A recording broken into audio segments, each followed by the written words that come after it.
this is one of my favorite things because yeah, like soloing over changes and using chord tones to make music and improvising is one of my favorite little curiosities. And so when you're at that stage where you're like, okay, I understand chord tones, I understand a 2-5-1, but how to, what what comes next?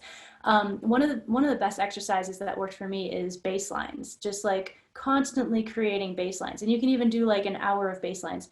And when I say bass lines, I'm talking about like sort of a jazz standard setting. So you're playing quarter notes. And when you do that on guitar, it doesn't have to be only in the low range. Although you can start in the low range. Let's say you have a 2-5-1 and you're like in the key of E flat.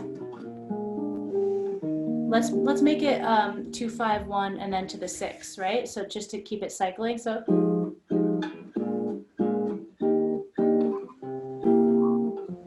you pick a tempo and you have you can, at this point you can get a looper or, have some sort of, but I used to just practice this stuff with a metronome.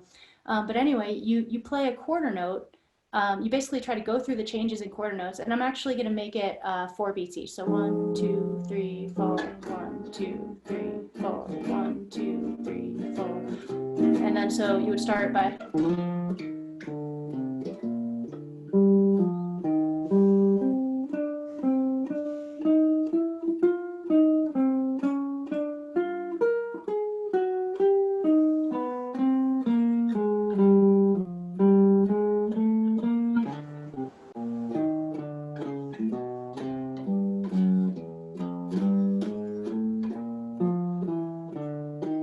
So hopefully you're hearing the 2-5-1-6 progression there, because I'm doing my best to emphasize, roots and thirds, and every once in a while throwing in some chromatic notes and sevenths and ninths and stuff.